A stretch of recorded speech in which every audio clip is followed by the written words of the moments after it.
भारत माता की, भारत माता की।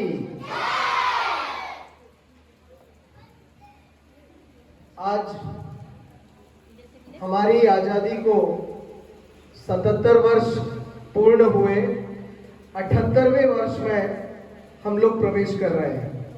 इसलिए आज हम आप और हम सब स्कूल के इस हॉल में बैठ करके हमारी आजादी का जश्न मना रहे हैं। आजादी किस तरीके से मिली ये आप और हम सब बचपन से सुनते और पढ़ते आए हैं।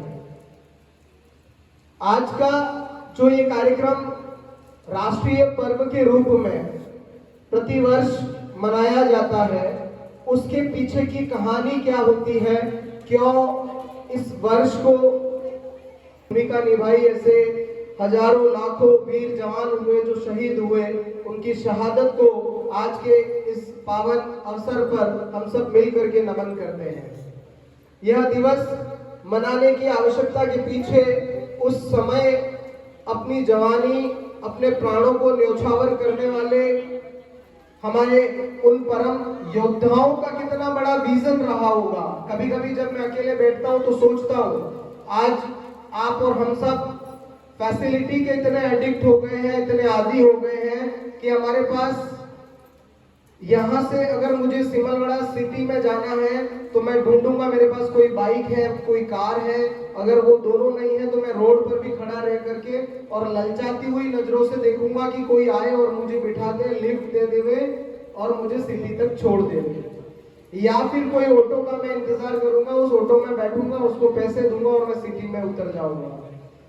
आज साइंस ने, हमारे देश को चलाने वालों ने देश को तरक्की की राह पर ला करके खड़ा कर दिया है। एक विकसित भारत का सपना हम लोग देख रहे हैं और विकसित भारत में आप और हम सब जी रहे हैं।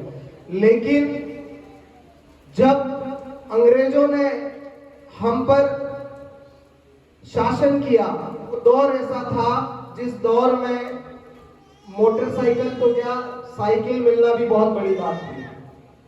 वो जो हमारे देश के लिए जिए और हमारे देश के लिए, देश की स्वतंत्रता के लिए मरे, जिनकी वजह से आप और हम सब आज इस आजादी के समय में सांस ले पा रहे हैं, तो सोचिए बिना किसी सुविधाओं के उन्होंने कितना संघर्ष किया होगा, कितनी दुर्गम पहाड़ों में, कितने दुर्गम रास्तों से होकर के गुजरे होंगे। यूं ही नहीं कोई इंकलाब जिंदाबाद कहते हुए 21 साल का युवा फांसी के तख्ते पर चढ़ जाता है और वो शहीद आजम भगत सिंह कहलाता है। 20, 21 साल, 22 साल, 23 साल की उम्र में वो देश के लिए न्यौछावर अपने प्राणों को कर दिया। आज हमारे यहाँ पर 20, 21 साल का युवा क्या कर रहा है? वो राइडर बन रहा है, 2 लाख की मोटरसाइकिल ला रहा है, 100 रुपए का पेट्रोल भरवा रहा है, आईडीआर गैंग बना रहा है और 100-200 युवाओं को साथ में ले जा करके और हुड़दंग मचाते हुए इधर उधर डोल रहा है। आज के युवा की ये तासीर हो गई है, आज के युवा की ये स्थिति है। सोचिए उस समय भगत सिंह की मेंटल स्टेट क्या होगी। वो 22-23 साल का कुछ रहा होगा, exact I don't know the what were the exact date, but पर उस समय की स्थिति, उनकी मानसिक सोच क्या होगी, किस मेंटल स्टेट के साथ में उसने फांसी के तख्ते को लटका दिया होगा अपने आप को। हमें ये सोचने की जरूरत है। और आज का ये जो दिन आप और हम सब यहाँ पर बैठ करके मना रहे हैं, उसके पीछे की कहानी भी यही है कि ये जो देश की भक्ति है या देश के प्रति हमारा जो प्रेम है, वो आगे की पीढ़ी में हम ट्रांसफर करें। ये नहीं है कि आज के दिन हम सब 4-5 लोग इकट्ठे हुए, 25-50-100 लोग इकट्ठे हुए, देश का हमारा झंडा था, फहरा दिया और गोली बिस्किट बांट दी, खा लिया, जय हिंद जय भारत, एक दिन झंडा ऊंचा रहे हमारा गा लिया और आधे घंटे बाद हम अपने अपने घर चले गए। नहीं, इसके पीछे की सोच ये थी कि देश की भक्ति, देश को विकसित राष्ट्र बनाने की जो जिम्मेदारी है वो एक अकेले व्यक्ति की नहीं है, देश के प्रधानमंत्री के अकेले की नहीं है। जितनी जिम्मेदारी देश के प्रधानमंत्री की है उतने ही आपकी और हमारी भी है। शुरुआत हमें हमारे घर से करनी है। हम दोस्तों एक छोटी सी कहानी है। एक जंगल है, उस जंगल में आग लग रही थी। उस आग को बुझाने के लिए एक चिड़िया पास के तालाब से चोंच में भर के पानी लाग रही थी और उस आग के लपटों पर उस चोंच से पानी की बूंदों को डाल रही थी। पास में खड़ा खड़ा एक जो गिद्ध था वो हंस रहा था। उसने कहा, अरे चिड़िया, तू ये क्या कर रही है? तेरी चोंच से भरी हुई पानी की बूंदे आग की इस विकराल लपटों को बुझा नहीं सकती। उस चिड़िया ने ये कहा, जिस दिन इस आग बुझाने की कहानी लिखी जाएगी उस दिन मेरा नाम आग बुझाने वालों में से होगा, आग को लगाने वालों में से नहीं। मैं देख करके मौन बैठी नहीं रह सकती। आग जल रही है, मेरा जंगल जल रहा, मेरा घर जल रहा है, तो इस आग को बुझाने के लिए मेरी जो जिम्मेदारी है, मुझसे जो बन पड़ेगा वो मैं करूंगा और करके रहूंगी। ये उस चिड़िया की बातें थी। वहां से सीख हमको ये मिलती है कि अगर हम राष्ट्र को बनाना चाहते हैं, रोम एक दिन में नहीं बन जाएगा। यदि हमें विकसित भारत का सपना देखना है, हमारे आदरणीय प्रधानमंत्री जी, यशस्वी प्रधानमंत्री जी अक्सर मंच से ये कहा करते हैं कि हमारी जो अर्थव्यवस्था है वो विश्व की तीसरे नंबर की अर्थव्यवस्था में बना करके रहूंगा। तो तीसरे नंबर की अर्थव्यवस्था ऐसे नहीं बन जाएगी।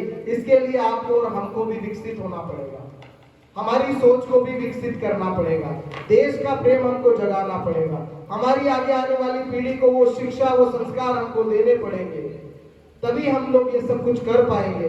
आज अगर ये सब कार्य हमने नहीं किए तो ये जो आने वाली पीढ़ी है ना, धीरे धीरे ये जो मोबाइल है, ये मोबाइल इस पीढ़ी को खत्म कर रही है।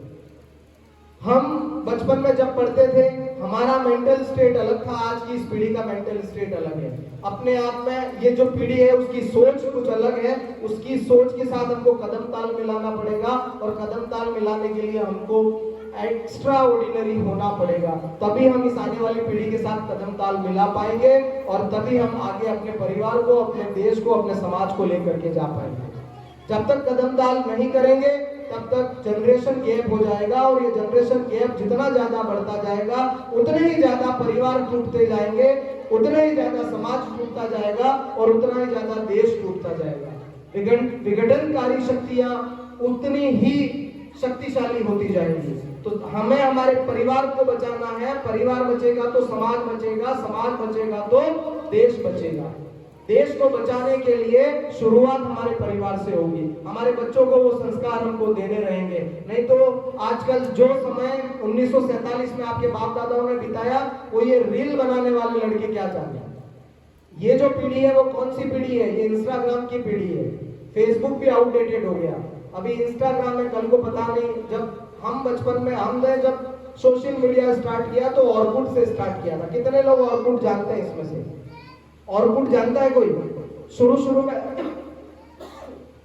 ऑर्कुट हुआ करता था और अभी जो डेटा आपको जीबी में मिलता है ना, वो डेटा एमबी में मिला करता था। एक महीने का रिचार्ज होता था, कुछ 250 रुपए का कुछ रिचार्ज था और उसमें 48 MB आता था इंटरनेट और उसमें ऑर्कुट चलता था। एक बार क्लिक करो तो ऑर्कुट का पहिया ऐसे घूमते घूमते घूमते कुछ देर बाद ऑन होता था।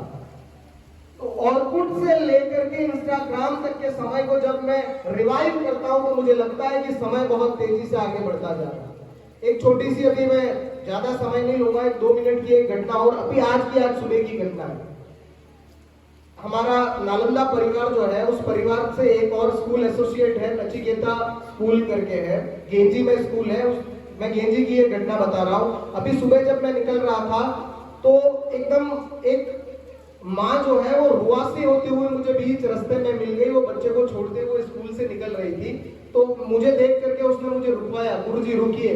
मैं रुका, उसने 1 मिनट लिया, बोला आप जल्दी में हो, मैं आपका ये हकीकत सच्ची घटना बता रहा हूँ, एक माँ के दिल की कहानी बता रहा हूँ। सोचना आज की पीढ़ी कहाँ जा रही है। मेरा दिमाग उसके बाद से उस पॉइंट को लेकर के इतना चिंतनशील हो गया कि इस पीढ़ी को कैसे किस तरीके से सुधारा जाए। गुस्सा जो होता है, आज के 8 साल के बच्चे का गुस्सा मैं बता रहा हूँ उस कहानी के माध्यम से। उसने मुझे ये कहा कि आज सुबह की घटना है, उसके बच्चे को डांस में पार्टिसिपेट करवाया था, फौजी की ड्रेस पहनाई थी। उसकी माँ उसके लिए फौजी की ड्रेस लेकर के आई थी, कोई 500-700 रुपए की वो ड्रेस रही होगी। अब सुबह तैयार होते हुए तो 2 भाई और बहन में झगड़ा हो गया। सुनना, एकदम सटीक आज सुबह की घटना, ये ताजा तरीन घटना। भाई और बहन के बीच में लड़ाई हो गई। अब वो लड़ाई, छोटे बच्चों की लड़ाई क्या होती है, बहन ने कहा देख मेरे घर में तो अपने घर में मेरी फोटो लगी हुई है, तेरी तो कोई फोटो ही नहीं है, बड़ी वाली फ्रेम। तो बच्ची बड़ी थी तो उसकी फ्रेम बनवा दी होगी। अब वो चूक गए होंगे माँ बाप, तो भाई की फ्रेम नहीं बनवाई होगी, तो बच्ची ने कह दिया कि देख मम्मी पापा मेरे से प्रेम ज्यादा करते हैं, मेरी तो फ्रेम लगी हुई है, तेरी तो कोई फोटो ही नहीं है। ये बात उस बच्चे को लग गई और उस बच्चे ने उसकी माँ को ये कहा कि तुम तो मेरे लिए कुछ लाते ही नहीं हो। अनायास उसकी माँ के मुंह से ये निकल गया कि तेरी ये ड्रेस कौन लाया, कितने की पता है तुझे? उतना कहना और बच्चे ने गुस्से में आकर के वो बटन तोड़ते हुए वो शर्ट पूरी निकाल करके फेंक दी। तुम लाए हो, नहीं पहननी है मेरे को ये ड्रेस। उसकी मां को कितना झटका लगा होगा। ये एक मां समझ सकती है मेरी बात को। मेरा दिमाग उसी दौरान ये काम करने लग गया कि आखिर में इतना गुस्सा उस बच्चे को एक फ्रेम को लेकर के कैसे आ गया कि उसने अपनी मां की लाई हुई शर्ट को निकाल करके फेंक दिया। I don't want wear this shirt, तुम मेरे लिए लाए हो, मैं नहीं पहनूंगा।